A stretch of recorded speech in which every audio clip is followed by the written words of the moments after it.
And this motherfucker drinking Minute Me. I'm like to do tropical. That's bad for you both. You know, that was bad. Even bad bitches. So what you said? Your wife is the bad bitch? Yeah, that's bad for me. Life of a hustler.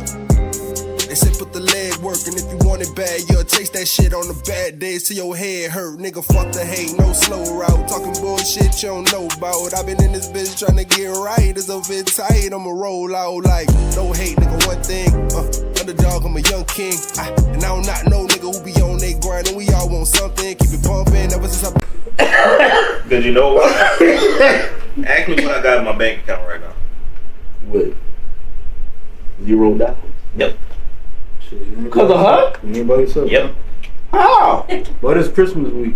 Exactly. And you know where my money went to? Christmas presents for kids. I'm You know where they came from? I'm 500 gone. Well, you had, About 1,000 He just When said you he had was a last choice. 40. Huh? you had a choice to have all the kids. Absolutely. You would have saw the way she arched her back. Oh. That choice went out the window. You know what? I ain't about to play with y'all. Fuck, man. Love you. That being said, With that being said, That's why you say you chose to get fixed. Yeah. what the fuck?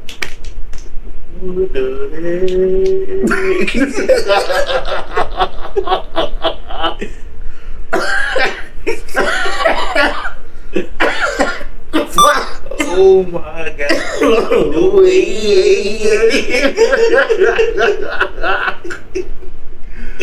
Oh man, fuck. Shit. Alright, who doing the introduction? Who doing the introduction in that situation? who doing the introduction? Yeah. Cause I damn near do it all the time sometimes, man. This is your podcast. I know, but this is You're our supposed to do the this intro. is our podcast. But you, Yeah, nigga, but we co-host. We like you actually you kick it off and then we just fucking flow in like we supposed to. Welcome y'all to another episode of the Real Spell Podcast. I'm your boy, Hey Payne. Hey, not A. It's hey. Hey, right? Hey. I always go last. Yeah, that's true. I always go last. what up, though? It's your boy Bam. Mr. What's understood ain't got to be explained. Hey y'all, world's favorite misfit. It's your boy Smiley. Okay, now Bama has a topic he want to talk about today, so I'm gonna give the flow to him. So today we're gonna be talking about internet regulation and net neutrality, freedom of speech versus misinformation. Mainly, we'll talk about in the AI generated population, what is real versus what is fake. How can you tell? That's a good topic.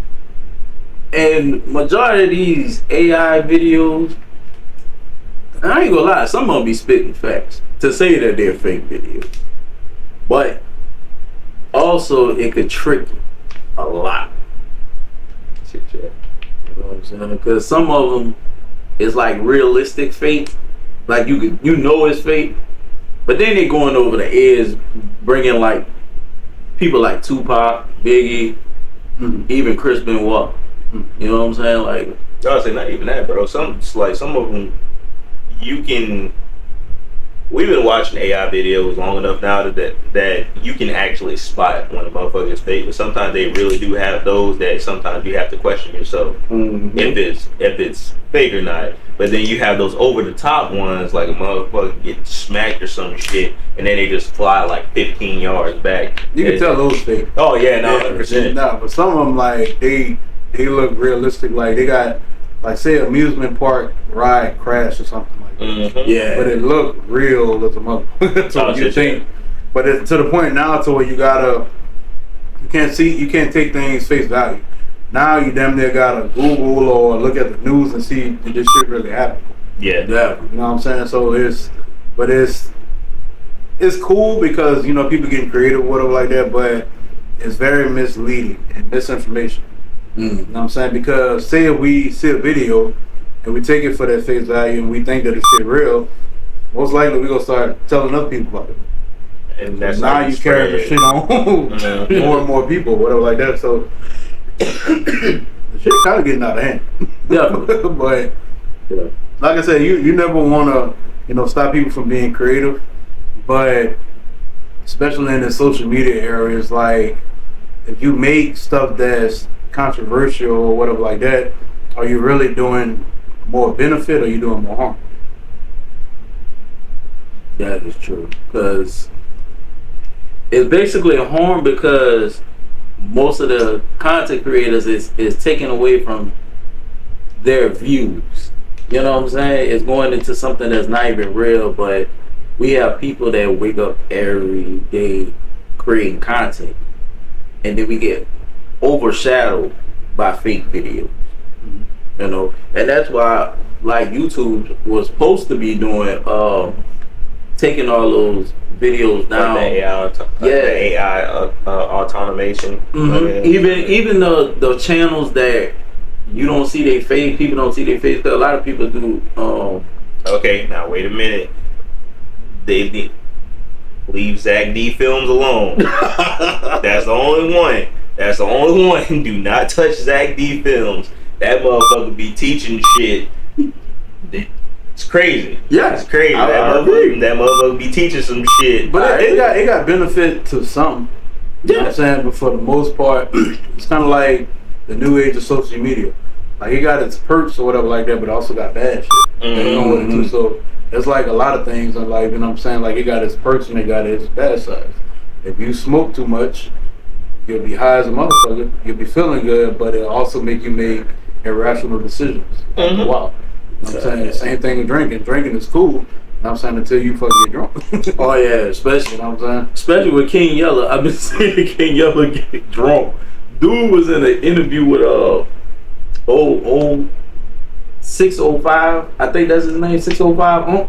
Yeah. Bruh, he was in the interview with him drinking. He was drinking. I think it was either Crown or Don Julio. Probably Don Julio. The dude got up, right? He sat up. He took one sip and then he got in front of the camera and took another sip, put the bottle down and fell face first. I was like, what the fuck? Hey, that getting drunk against you. Remember that man Benzino went on Drink Champs. Oh yeah, Started crying. And then he said, I don't hate Eminem. And he just thought, I was like, what? And then after that proceeded to diss that man again. I was like, bro, you already told on yourself. Like, why? Don't like, why? Why? I don't understand it. Put that liquor down. Put the liquor So let me down. ask you this, like, as far as like misinformation, have y'all seen like the Diddy documentary? No, I haven't seen it yet. Alright, so I encourage y'all to watch it, but for those who have, there's a lot of stuff up in there that's like good information, but some of it could be misleading. You know what I'm saying? From like somebody that really don't know that man like that. You know what I'm saying? Just, we all know Diddy stuff or whatever like that. So, you know what I'm saying? Like, it could go with misinformation because a lot of people like basically talking about 50 Cent, oh, well, you shouldn't have made this. You basically tearing the black man down and shit like that. But at the same time, there's benefit from it because he putting it out there like, no, this was really going on in the industry. Yeah. That's the crazy part about that. Same man that said, like, I wouldn't get on a white man's network and tear a black man down, blah blah. But this man was the same person tearing. I forgot he was tearing two black people down on TV. I forgot who it was, but I'm like, bro, that's so hypocritical. But I think he been at the Diddy parties with him too. So I think so. But I think that probably the part that he was a part of, he probably got rid of it, so he couldn't double track it. If you ain't gonna be that brave, just talk about somebody. If you scared of some shit, really get out. Oh shit! Nah, you gonna cover your tracks. You gonna cover every. So he probably covered them bitches every time like that. That's crazy. I like when people use AI for good though. Yeah. People use AI for good, like I was saying earlier. Like presidential Zomboys. I sit there and watch all the videos. I swear that's what they call themselves. It is the presidential Zomboys. Motherfuckers just play Black Ops Zombies the whole time. All day. And that shit, it's lighthearted. Mm-hmm. It makes you think like, damn, if motherfuckers could really become friends like this, even with their indifferences, the world would be a better place. Yeah. But going from like watching them and then you go to the real world, motherfuckers bickering, feuding, don't care. What, like, people don't have human decency nowadays. I got a different topic me and my wife kind of talk about on the phone. Do you think that, because we all know that churches are government funded, Mm-hmm. so it's like a lot of gas stations and stuff like that. So do you feel like nowadays that church is actually legit, or it's more business related nowadays? To me personally, it's business related, because why is the pastor driving around in a Mercedes? You know what I'm saying? And then why do y'all put ATMs in churches? Yeah, ATM. Like, come on now. They got ATMs at the corner store. Yeah, that's why I said like gas stations. Now you have just as many churches on corners that you do gas stations. Mm-hmm. You know what I'm saying? And I was talking to her about this. If you ever been to church like recently or been in there at all, the church only talk about one thing from the Old Testament. That's tithes and offerings. Yeah. Other than that, they really don't touch on the Old Testament. No. That's the one thing that they do teach about in the Old Testament. That's tithes and offerings. So you got to think that if pastor don't have no job because his job is to teach, how do we get paid? Tithes and offerings. Yeah. Yeah. So basically, in hindsight, you paying for somebody to give you a feel-good message. Mm. That is true. When you really think about it. That definitely is true. To think about it, when you go to church, you know what I'm saying? I ain't knocking anything like that because I grew up in church. You know what I'm saying? But when you think about it, most people, and a lot of people say this, they live like shit Monday through Saturday. But on Sunday, they switch up. Like, they don't want to listen to rap music. They don't want to curse. They don't want to do nothing on Sunday. But Monday through Saturday, it's whatever. What? You know what I'm saying? But it's the way that it was programmed. Mm-hmm. You know what I'm saying? But when you really think about it, the person that's teaching you is human as well. Right. You know what I'm saying? That's why a lot of times you hear about stuff going on with this teacher, that teacher, whatever like that, scandals and shit like that. But like we was talking about that, like nowadays it's really just a business, like ATMs in there, whatever like that, to where like it's basically like some churches you go to, like mega churches, Mm-hmm. like big churches, their collection plate is the size of a paint bucket. What? Yeah. Like a 5-gallon bucket. They pass that around. Wow. Now that you say that, I do remember seeing shit like that. If you ever go to your small churches, like neighborhood churches or whatever like that, like, you know, not that many people in there or whatever like that, you always notice they have the small ones. Mm-hmm. Because they realize that you don't have that many members. So why would I pass around a 5-gallon bucket? Right. But if I have a church that got 20,000 people in there, Mm. then they do it multiple times as well. Yeah. Like at least 3 times. That's crazy. Like, come on. I only been to one church to where, well, 2. I only been to 2 churches to where the pastor actually had a 9-to-5 job on top of what he could do. And I respect that. Right. But for normal cases, that's not the case. No. Because the money that goes into the church, that's supposed to basically be to help out members and stuff like that when, you know, tough times or tragedies and stuff like that. But they don't never help out their people. And the crazy thing about it is they got a church right up the street. It's funny, but it's not funny.